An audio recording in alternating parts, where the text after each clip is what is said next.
So I would first want to just tee up this podcast. This is an extension or a deep dive from the panel that we did on Tuesday of this week, which can be found at outdoorindustry.org and snowsportsindustry. SIA. I will come back with that. I apologize, SIA. Snowsports.org. I have had a lot of coffee. Forgive me. But we had 5 people on a panel around personal protective equipment, doing the pivot to that. And it's literally impossible to have everybody have the time that's needed to explain, inspire, talk about face plants and wins as they're happening every hour of every day right now. And so I felt it really compelled to pull together 3 special episodes of the Channel Mastery podcast this week featuring the different panelists. So if you wouldn't mind introducing yourselves, panelists, I have representatives from the great state of North Carolina here. Take it away. After you, Amy. Hi, I'm Amy Allison. I'm the director of the North Carolina Outdoor Recreation Industry Office here. Awesome. And I'm Sarah Wood. I am founder of Good Talk, a business management firm, and also co-founder of the Supply Connector, as well as the board chair of the North Carolina Outdoor Recreation Coalition. I'm super excited to have you here today. So not only are you going to share what's been going on in the great state of North Carolina around collaboration and pivoting to personal protective equipment manufacturing, we're also going to talk about just the outdoor recreation community there and in terms of business community, how things have really kind of haloed out from your state nationally, just the changes that you've seen, the collaboration, and some great resources that you're behind that the whole nation can tap into. So actually the world, quite frankly. So we're going to go ahead and drop in. I'm going to just do this Q&A style, and then we'll be posting this to the Channel Mastery podcast, as well as it will be syndicated again through SIA and Outdoor Industry Association. So with that, I wanted to just first have both of you introduce yourselves and give us a little bit of your background. And I'd love to have you start, Sarah. Okay, great. Well, I guess my career in the outdoor industry started when I moved to Colorado from Tennessee. I was working in the music industry and definitely just wanted to have more time on a bike and a kayak and in my tent. And the music industry was like, spend more time in bars, watching, artists. And so when I moved, I didn't have a job, but luckily I got in with the American Alpine Club and the Mountaineering Museum there in Golden. And that was kind of my first step into the outdoor industry. And it really was such a great experience. I worked in development and fundraising and events, and was able to kind of use some of my background there to help that organization for a few years. And then moved to Carbondale, Colorado from Golden to work as executive director of the 5 Point Adventure Film Festival for several years. And then had an opportunity to move to North Carolina, where I actually had my first outdoor experience I grew up in Indiana, so like you play basketball and you do gymnastics and you don't really climb mountains in Indiana. Mm-hmm. And so I moved back to North Carolina and was able to had this great opportunity with Industry 9. So I was, which is a high-end cycling component manufacturer. And I was VP of operations there for several years before I started my consulting business, which is basically I work part-time in North Carolina, part-time in Colorado, but home right now is North Carolina, and it's great, and I have such a great community here. But North Carolina was my first introduction to outdoor rec, and so being able to serve that community here is so rewarding. I bet. And I have Industry 9 hubs. PS. Yeah. It's a great product. Awesome. Yeah. How about you, Amy? Great. Okay. So I grew up in Louisiana. So also outdoor recreation opportunities there are not the same as they are in the state of North Carolina.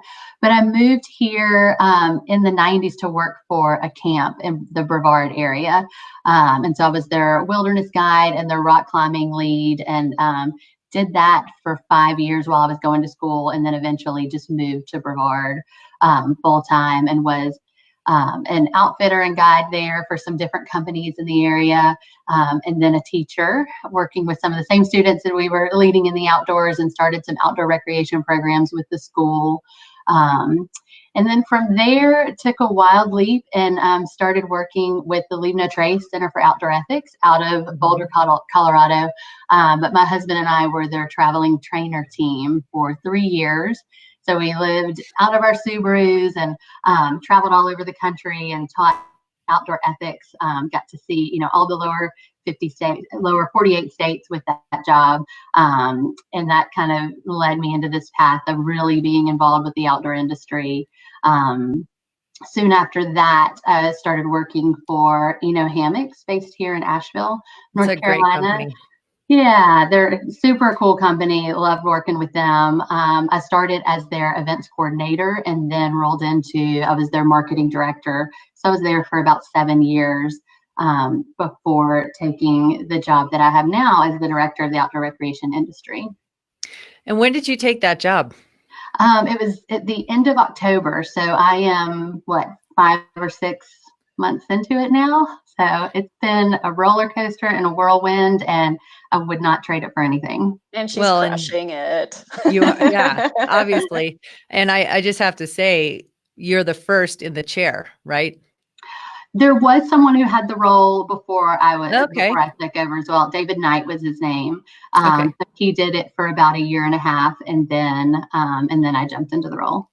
That's fantastic. And we are going to talk more about, what that's like working in that office in that state, just because every state is different. Every state's office is tied to different budgets and has a different approach and works with the governor differently. So I do think that would be an interesting thing to dive in on quickly as we get through our interview here today. So, and I just also want to say, having entrepreneurs and people, who have literally lived out of their cars to serve the outdoor industry community, and now you're in a government role.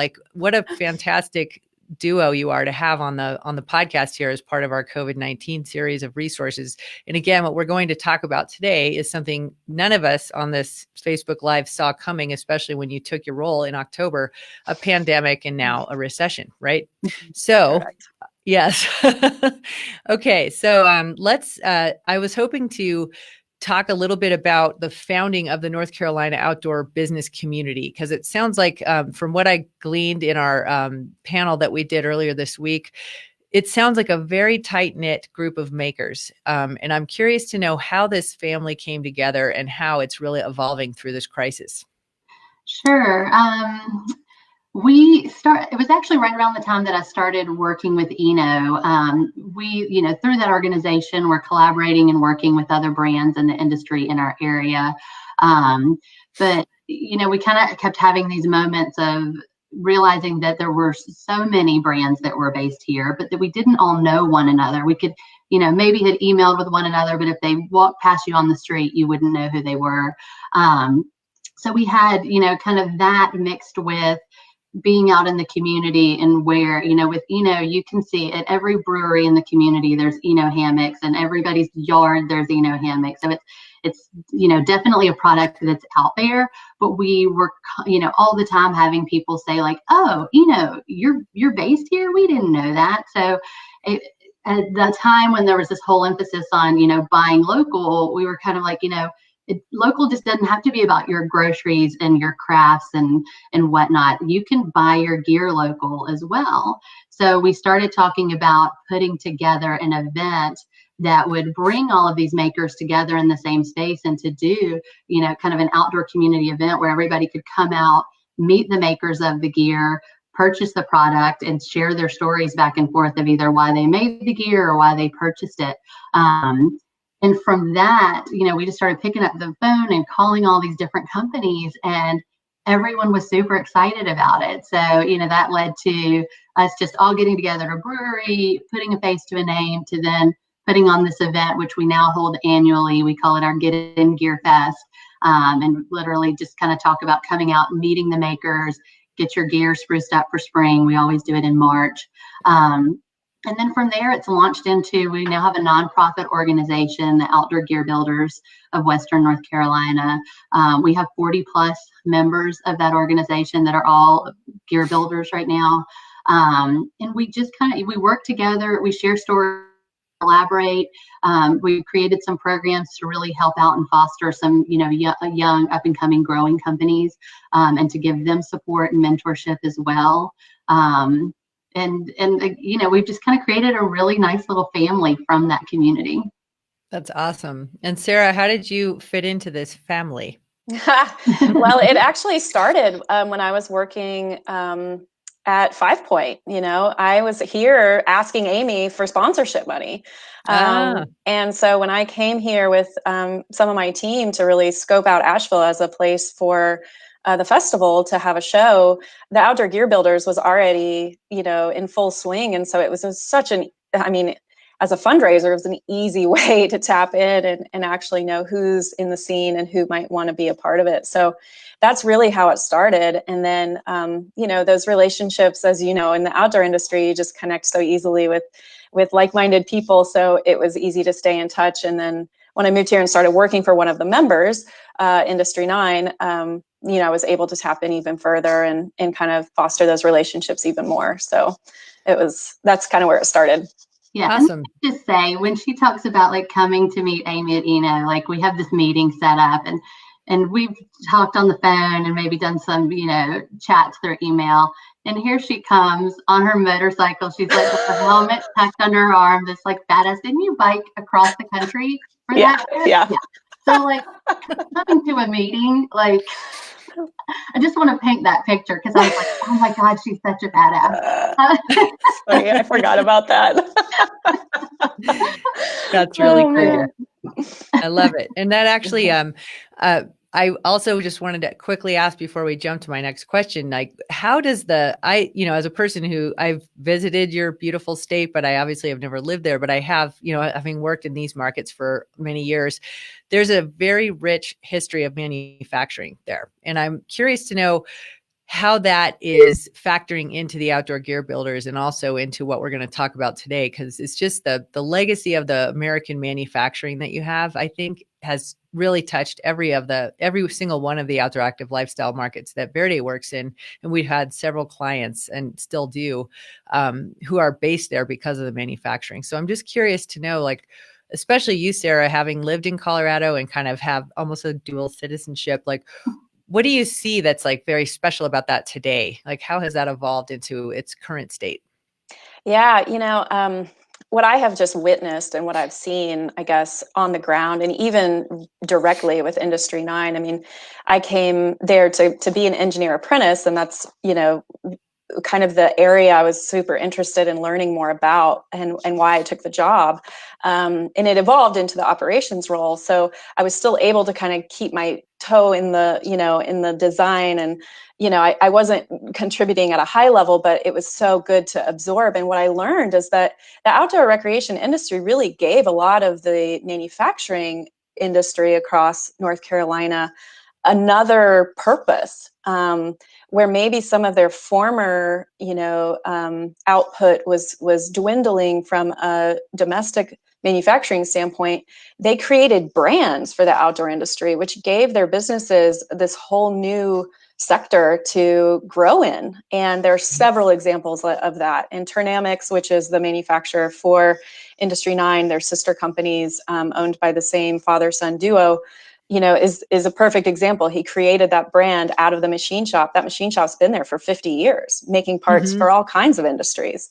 So I think, it's exciting for me to come in with this outside perspective, but then seeing how well this fabric of manufacturers across the state have pivoted before they needed to because of a virus. They pivoted into the outdoor industry because it was such a growing sector and they were prime for it, whether it was the textile industry here or like the machining, like Turnamics as an example. So I think, that's just such a good, it's so cool to see that. And they're thriving, which is awesome. Great to hear. Yeah. Did you want to add anything on that, Amy, in terms of just how you work with this group of manufacturers? Because I'm sure this was something I'm just going to ask it earlier than I was planning, but your community of outdoor recreation obviously isn't only, what we do in our outdoor or in cycling or endurance, et cetera. You obviously have a much broader group of community members there. Can you talk a little bit about that and how that ties into the manufacturing legacy? Yeah, absolutely. I mean, I think that our manufacturer and our builders that are here are just inspired by the landscape, and a lot of them have come here for that reason. And then, we're kind of given a strong foundation because of the manufacturing legacy that is here. But I just feel super lucky in North Carolina because we have the mountains and we have the Smokies, on the far western side of the state, and then Cape Hatteras National Seashore on the eastern side of the state. So, and everything in between. So where we've got, skiing and snowboarding, on one end, and then we have a huge boating industry, out on the coast as well. So, and then everything in between that. So, RVing and camping and fishing and hunting. And, you name it, the state of North Carolina is a great place, for whatever kind of recreation you're into. That's awesome. That's and great it's to hear. legit. Like, I have to say, moving here from Colorado, and everyone's like, oh, the mountains, and you have all this elevation and blah, blah, blah. And I'm like, all right, you ride a day with some of these hardcore mountain bikers in Western North Carolina, you will clock more elevation than you possibly can do in the same day. I guarantee you, and you will be worn out, and you won't be sunburned because you got the canopy. That's So awesome. Right. it's world class. It really I've is. always wanted to go there, and cycling vacation, just to be honest. Like, I'm really excited to go there. So anytime. Come on. Well, not right now. Yeah. Maybe there's something on Zwift. Yeah, right. And don't get me wrong, I love my alpine zone. I miss the desert, and that's why I'm trying to lead this dual life. But it really is world class here. That's awesome. Well, thank you. I appreciate that. So we're here to talk about resources, insights, inspiration, collaboration. One of my partners at Verde yesterday said something that was so great. She actually saw a quote from the CEO of Cotopaxi that said, I prefer to now refer to this as the COVID opportunity instead of the COVID crisis, just because, there's a morale issue, whether it's our own morale or whether it's that of our teams. And I just loved that. So I, of course, in no way am discounting like the tragedy and hardship that we're all going through, some much, much worse than others. But at the same time, what we're here to talk about today around personal protective equipment and pivoting your manufacturing to that, I think is an opportunity in terms of joining to help, but also just in terms of keeping businesses afloat, keeping jobs, which also very much helps the entire country get through this crisis. So I wanted to talk specifically today. And Sarah, I'd love to start with you. You obviously are an entrepreneur and a very free and fierce spirit. And I'm not at all surprised like that you came up with supplyconnector.org. And I was hoping you could share the impetus for that with the audience here today and help us understand what that resource is, because you stood that up incredibly quickly and it is a very powerful platform. Thank you. Yeah, I appreciate that. It really started, I've been doing some contract work with Industry 9 since I left, and the owner had asked me to look into my network to see if I could help somehow connect their manufacturing resources to the relief effort. And, initially we were thinking, well, we're a machine shop, we've got 100 CNC machines, like we can, mills and lathes, we can certainly turn some components, for ventilators or whatever. I mean, none of us have worked in the medical industry, so this was new. So in my initial search for that, I realized, wow, there are these great forums out there, and there are a lot of platforms where you can submit information for how you can help, or if you have a finished good, like a mask or a face shield already made. But there really isn't a place for someone like us that has capacity and doesn't really know who to call or where to put that capacity. So I basically did research for maybe 5 days, and was like, okay, it's not there. Like, I can't find it. It's not there. And I want to call these people directly. I don't want to wait for someone to call me back. I'm in some ways a very impatient person. When I want to get something done, I just want to do it. And, and I just called people, and Amy was like one of the first calls I made, which was like, hey, what do you know? Like, do you know if anyone's doing this across the state? Do you know if anyone else from other states, through your network with the directors, what is happening is I just feel this urgency and I'm not finding the solution, and there's got to be a better way. So that's when I called Laurel over at Status Forward, and her design and development firm and website firm, they jumped right on. I basically just asked her, I was like, am I crazy to think this directory is a simple thing to build? And, I'm sure I'm not thinking of everything, but I've been in enough databases. We've probably built this platform 5 times over in other industries. And she's like, oh yeah, we'll have that done in like 4 days. And it was just like, boom. And she was on it. She had her whole team, coordinated immediately. And between me feeding them my thoughts and information I was getting from the manufacturing side, and then me reaching out to some friends who are nurses and being like, what resources can you share so we get this right and get the language right? And it was just like the perfect example of an already existing network tapping into each other at the right time, but also with the people who had the right hearts, who weren't like, well, how much funding can you get me before I get started? Right. Everyone was just like, this is how we can contribute. I'm not a platform developer, but I know who to ask, or at least try. And I'm not afraid to stick my neck out and say, can you help with this? Like, I don't know. Am I crazy? Like, hey, can you provide your services to help get this stood up? And luckily it was, it was the right group, and they wanted to get shit done too. So we just did it. So what are we talking, like idea to reality here? 5 days? Idea to reality was probably, about 5 days before we saw something that they had created. And then we took another 4 days to tweak it and had it live. That's amazing. So, yeah. And is it real time? I mean, how often is it updated? Can you explain a little bit about how it works? Yes. So we are getting submissions constantly, all day, every day.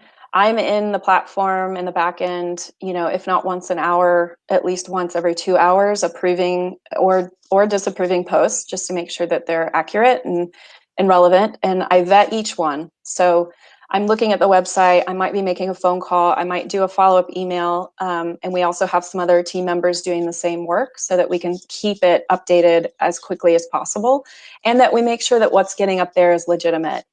Because obviously for security reasons, we don't want anyone stepping into a relationship that they shouldn't. Now, it is on them. So you get into the platform, you post what you need. So if you are a business that wants to gear up and get ready to start when maybe some of these essential business restrictions are lifted, you can get on there. You can buy your own PPE for your for your employees. You can buy devices like foot operated door openers like Sylvan Sport is making. You can go ahead and prepare your business to get ready to open now through this, so you can find what you need. All you have to do is get into the directory and search. You can search by term. You can do the advanced search through the filters. For those who are on the supply side, you can list your finished goods. You can also list your materials. So for instance, a Sylvan Sport, just using that example, might be looking for plastics to source. So it kind of runs the gamut of the supply chain.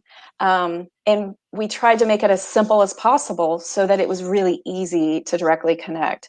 So, Tom over at Sylvan Sport can get in and he can search for the plastics. He can also search for the restaurants who are saying, I need sneeze guards and I need foot operated door openers, and he can call them and say, hey, I have these, and here's my cost. Most of these are buying and selling at cost. Most of the manufacturers I've talked to are doing that. There are some that are donating. I had a great listing this morning come in from Bissell, which I think was a connection from our webinar that we did with OIA and SIA earlier this week. Mm-hmm. And I believe, Chaco probably helped get them aware of the platform. And I got an email from Bissell who wants to donate a ton of their material. So, I shot that over to a few people immediately. So the way it's best used is if the users and the listers get in and search daily.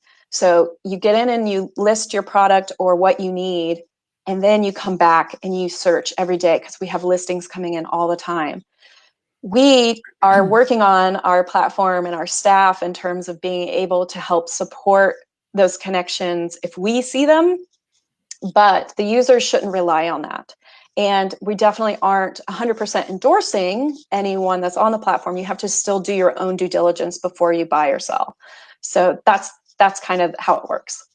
Well, that's super interesting because I think just by the name itself, I thought that it was mostly about like sourcing plastics and whatnot, but you actually can go on there to prepare your physical business, your storefront for reopening.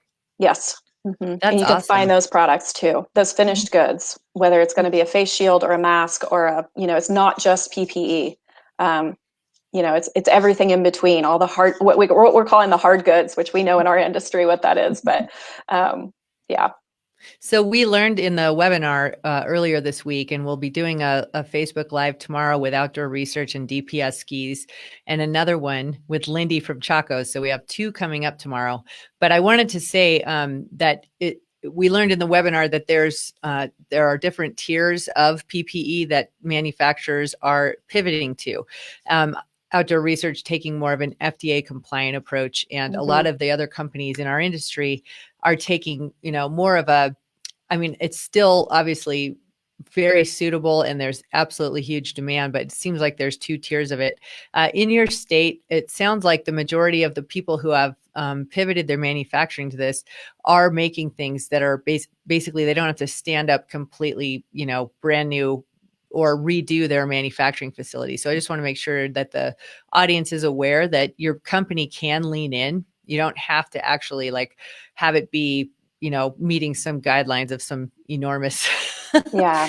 physical binder. And I think that is definitely what Outdoor Research is wading through, but they have a decades-long experience with Department of Defense contracts and very compliancy, et cetera. So we'll get into that more tomorrow, but I wanted to make sure that we were able to really showcase today that this is an inclusive opportunity. Like if you have the capability to contribute, you can head over to supplyconnector.org, or you could even just, look at the resource page at snowsports.org or outdoorindustry.org and be able to find out a lot of information on this. There's a lot out there.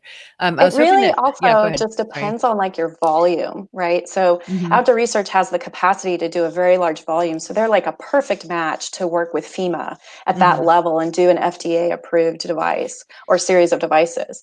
A smaller manufacturer that still can do a relevant volume that's going to help even some local or regional healthcare institution or small businesses who are trying to equip themselves and be ready to open.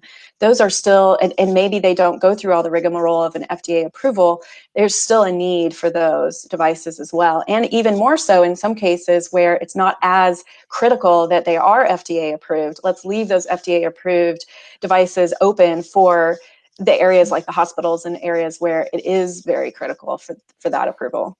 That's a great point to bring up. So rural communities, obviously I live in one of those.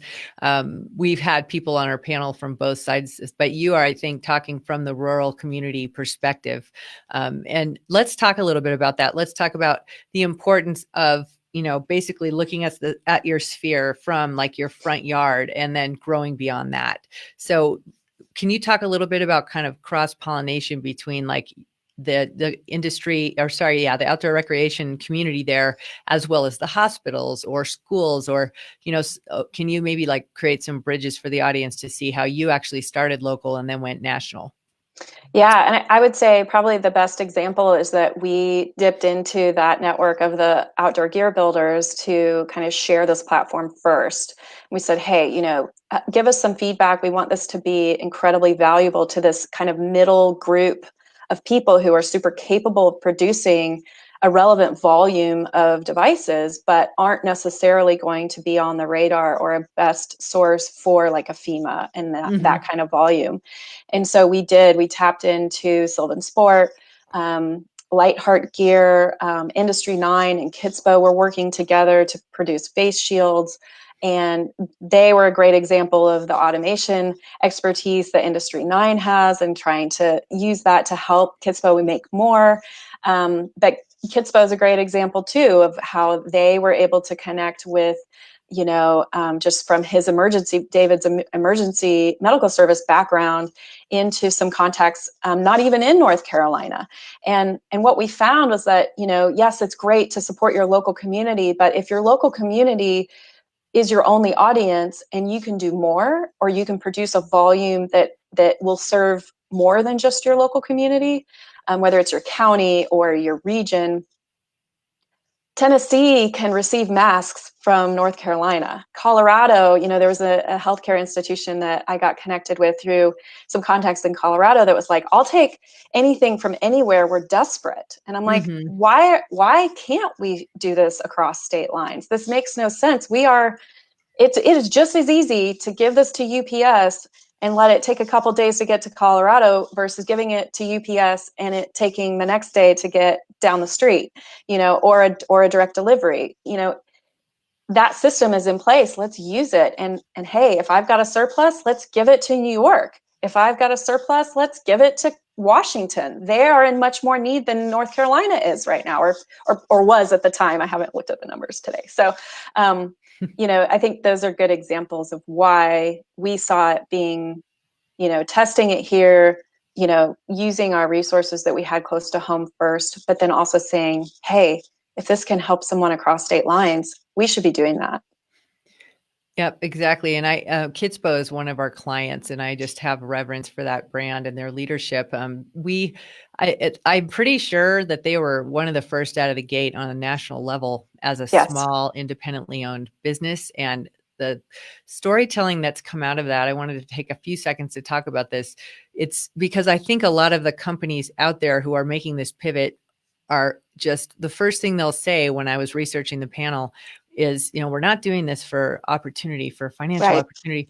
And I just want to say, like, there's so much storytelling to be told. We actually pitched an editor from a major publication, and that editor was so touched by the story of what Kitspo was doing that they literally got teary-eyed in the phone call. And I just feel like it's very much something that people don't just jump to that conclusion. All they see is creatively, being nimble, standing at attention and doing what you can to help. Yeah. And sharing those human stories is a really big part of that, because I think it inspires more people to help, whether it's a person who doesn't have the ability to do a pivot in manufacturing. It's what can I do? But that, I just want to say, is a really important part of this, is share the experience. And then we're going to talk more tomorrow when I have Alex Adema from DPS Skis. He talked about just the overnight shift in morale with his teams, as well as the companies that they're partnering with in Salt Lake. And I'm excited to talk about that tomorrow. But there is, I think that, I was talking to a client this morning who's like, we're in day 32 of this or whatever. And I kind of consider it more like 5 weeks. It's literally starting to feel like forever. And I know everybody's feeling like that. So these moments where we can grasp onto something positive and root for people are really important for us just as a human species, I think, right now. Yeah, it's a culture builder, and it also is that, when I was starting this idea, I had the same kind of thoughts, like, well, who am I? And certainly somebody else is doing this, or what impact can I have? And it was like, well, you know what, even if I do this and somebody does have the better idea and there is something that lands before I'm able to pull it together, great. That's a great thing to happen. And it's still not a waste of time, because I'm learning, and I'm just doing whatever I can to help. And, we all have that in us. It's usually just that we don't think we're capable, or we put ourselves down to a point. And luckily I had this great crew who were like, let's go for it. And it's like, yeah, let's go for it. And you just kind of need those people around you sometimes in these moments. So I think it's a great culture builder. Yeah. And I think the realization of, as things were moving so fast, that if it wasn't absolutely perfect when we first put it out or first started sharing it, because it's really easy for all of us to do that in our worlds of not wanting to share something until we feel like it's, absolute perfection. But just, Sarah and the team kind of just being like, let's put it out there. And we know, we're going to continue to work on it, continue to build it, and take people's feedback and advice. And what's out there is amazing, as it is right now. But just the idea of all the plans to build the site, and continue to help it grow and be a platform for use Yeah. even beyond the COVID-19 opportunity that we're in right now. Yeah, and Laurel and her team, I mean, they're just rock stars the whole time. They were like, "Oh yeah, well, we're going to add this feature," and it was just like planting a seed, and they have really made it blossom. They've really made it turn into something. Well, I'm so proud that we were able to have you on. And actually, you just, I think, touched on the final question I had for you, and that is, what are some of the things that are going to come from this? I've been doing a lot of content on consumer behavior changes, even though that's crystal ball for sure.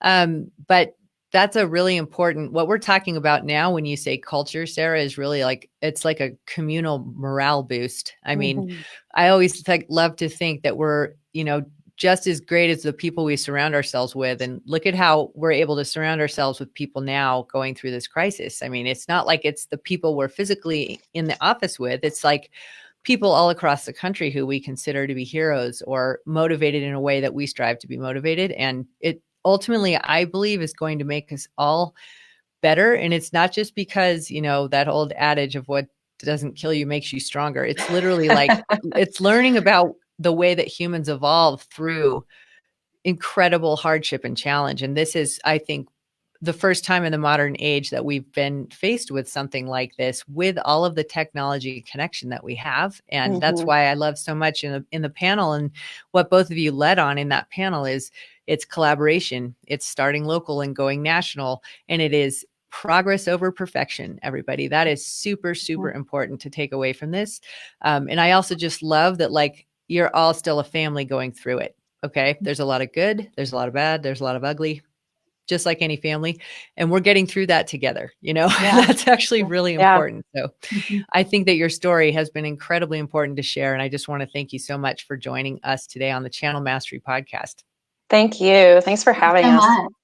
Yep. And I also want to say the Outdoorist podcast from the Outdoor Industry Association will be, I believe, syndicating this. It's a fantastic show. We'll be linking to that in the show notes at veridepr.com and channelmastery.com. And please check out the resources page again, snowsports.org, outdoorindustry.org. And then Veride has a resource page as well, which is right on our homepage at veridepr.com. And we created a free downloadable resource to help companies communicate who are doing the pivot to PPE. And that's at veridepr.com/pivot. So with that, I will see everybody tomorrow for the Chaco interview, the outdoor research interview, and the DPS interview. Super excited and super honored to be able to host you guys. Thank you so much. Thank you. Great to be here. All right.